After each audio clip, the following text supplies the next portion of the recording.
A pleasant evening to you and welcome to this week's last edition of Primetime News with me, Michael Madimba.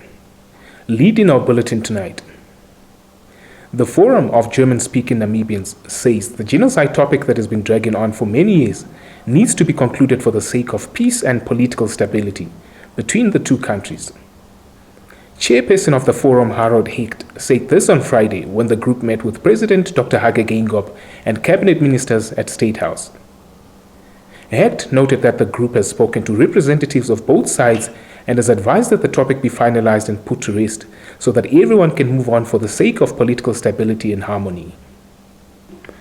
Deputy Minister of Home Affairs, Immigration, Safety and Security, Daniel Kashikola, said birth registration is the first step in establishing legal identification for individuals and serves as a foundation for social inclusion.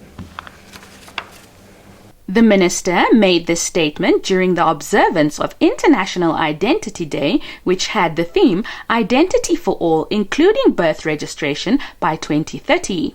Kashikola remarked that despite not naming 2030 as a target date, Article 15 of the Namibian Constitution is similar to Sustainable Development Goal 16.9 in that it ensures that all children have their identity from birth. He said Namibia's development goals have also continuously spoken to the same aspiration of achieving full birth registration and as a result ensuring legal identification for everybody. The Deputy Minister further acknowledged the collaborations the ministry has with its various stakeholders, indicating that civil registration is not a one-man show. At the same event, United Nations Resident Coordinator Sen Pang stated that the improvement of information and communication technology systems is critical for evidence-based policy making.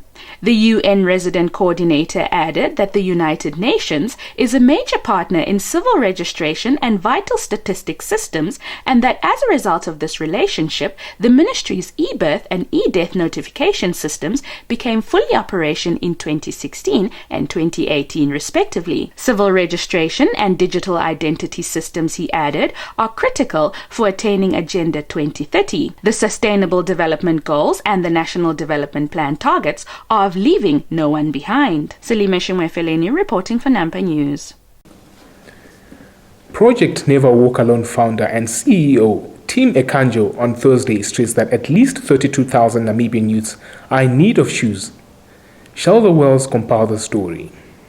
Ekanjo said the statistics were provided by the regional education directors in collaboration with their respective schools. He added, "We wish to make it clear that the figure is not the final one because some schools are still submitting their statistics and we therefore expect the number to grow." The project, which provides shoes to children in need, was launched in August and the first 1,000 pairs of new shoes will be distributed at Maltahoe and Kalkrand in the Hardap region on 17th and 18th September. Ekanjo stated, "These territories have requested 2,777 pairs of shoes, but we will only offer them 1,000 for the time being. We have committed to coming to every region to help as many barefooted children as possible, as promised at the launch, and we are glad to inform you that the Hardap region will be our first destination." At the same occasion, MVA Fund Chief of Corporate Affairs Surya Gamas Guchu announced that the fund will commit 100,000 Namibian dollars to the project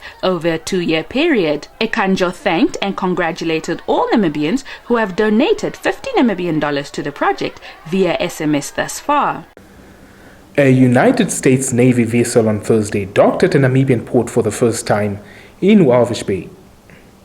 The USS Herschel Woody Williams is the first U.S. Navy vessel permanently assigned to the U.S. Africa Command Area of Responsibility.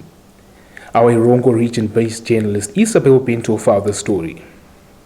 Speaking to the media on Thursday, the captain of the vessel, Chad Graham, said the two governments aim to strengthen already strong bilateral agreements and to work on mutual interest items such as developing maritime domain awareness encounters, among others. He said while in Namibia, the USS Herschel Woody Williams and the Namibian Defence Force will conduct 3 joint exercises, which will include the first ever Namibian Air Force helicopter landing aboard a US Navy vessel. vessel. The exercises will also include a visit board search and seizure exercise conducted by the Namibian Navy aboard the ship and a joint US-Namibian Navy passage exercise. Meanwhile, Graham complimented Namport for the port facilities, saying they are phenomenal in supporting such a large ship. The ship is rated to carry 100 uniformed crew members, 45 civilians, and an additional embarking of approximately 150 other mission enablers. The ship is also a sub-variant of the Montford Point class expeditionary transfer dock. The crew is surf navigating Africa from Spain. Salima Shimwefeleni reporting for Nampa News.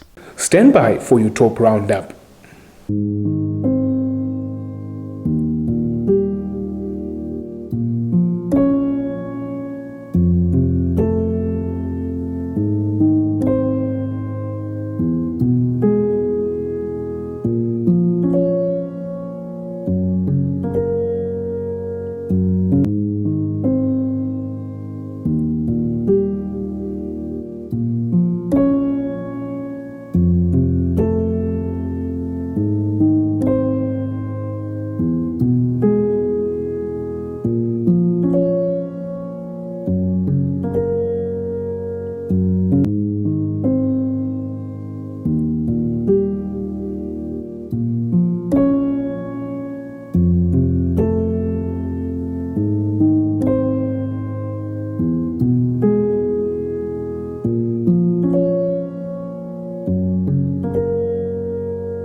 In the business and economic segment tonight, the Environmental Investment Fund of Namibia EIF today signed a memorandum of agreement with mobile telecommunication giant MTC to work together on a corporate social responsibility and investment program with a specific focus on environmental sustainability and nature.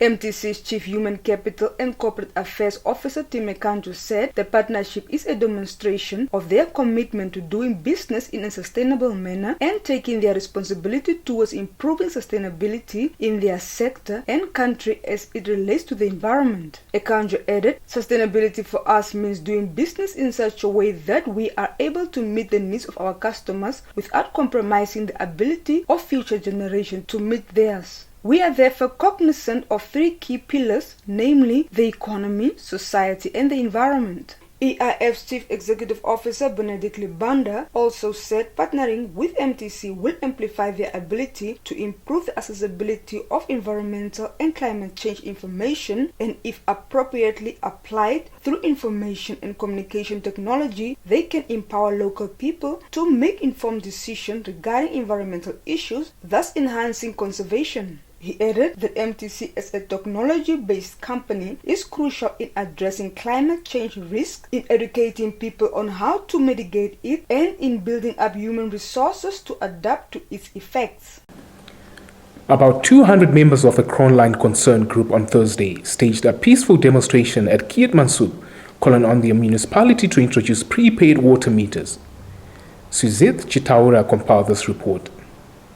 The group in their petition read by Innocent Mattis said the community is not saying we cannot pay the water, we cannot afford the ridiculous price of water. Provide us with affordable water. The group also said the cutting of water supply to some residents that the municipality has embarked on earlier this week will affect the community negatively, especially in a time of COVID-19, as the virus is still a threat to the lives of the community. The group added that with the average of $700 million that residents are currently paying, translates to about 1,000 liters of water consumption per month, which is shocking since the average consumption of water per household should be between 2,000 and 3,000 liters per month, which translates to rates of about 250 or $350 Namibian dollars per month. The community further said since the council has failed to address the issue of water unemployment at the town, it was time they left office. Receiving the petition on behalf of the council, Keetmanshoop Municipality Chief Executive Officer Desmond Basson assured the group that the petition will reach council and a written response will be given to the group within 7 days. He added, "I will also recommend to council that all relevant stakeholders have a meeting and address all these issues."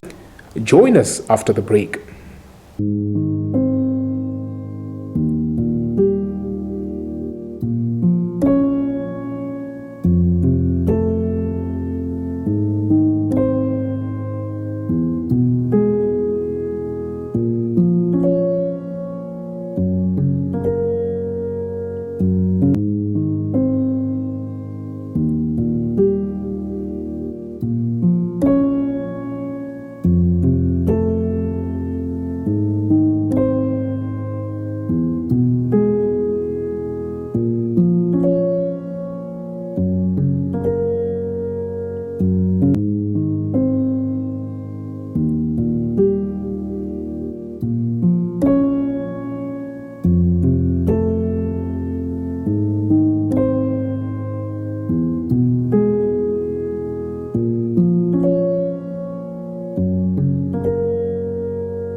It's time for the weather forecast, followed by the sports update with my colleague Joey Gorses.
Good evening and welcome to Sport Planet.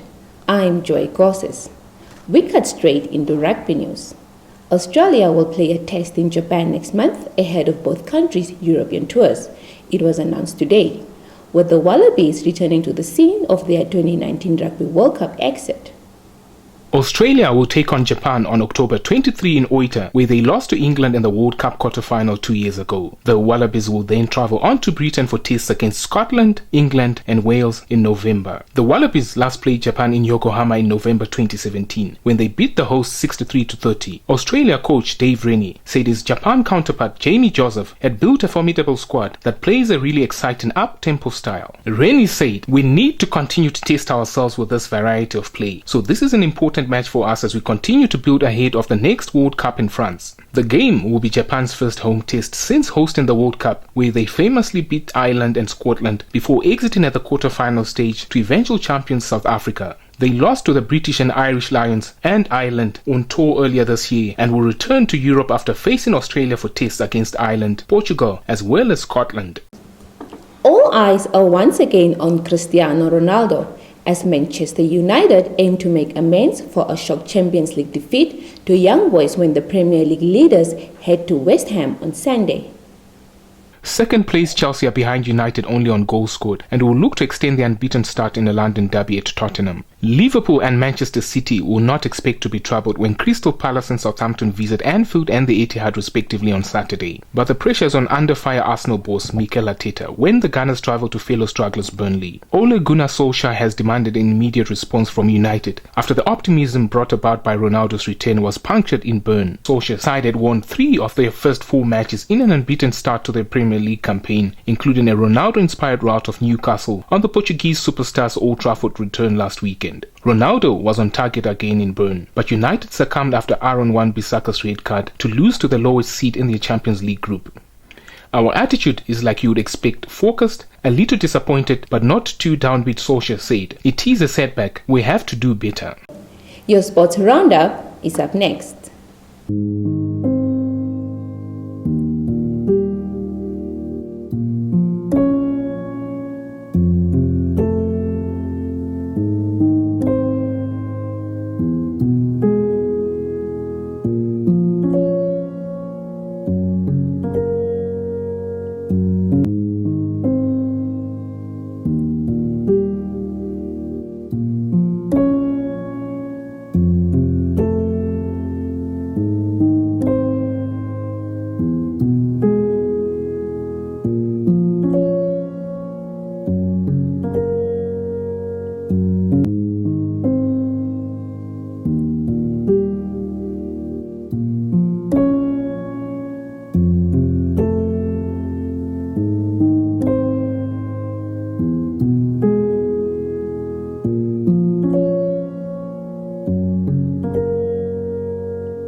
That's all the news we had for you tonight. Thank you for tuning in. If you are new to this channel, please subscribe, like, share, and click on the notifications icon to stay abreast with the latest happenings around the globe. Do add your comments as well in the comments section. From myself, Joy Gosses, and the entire production crew, it's good night.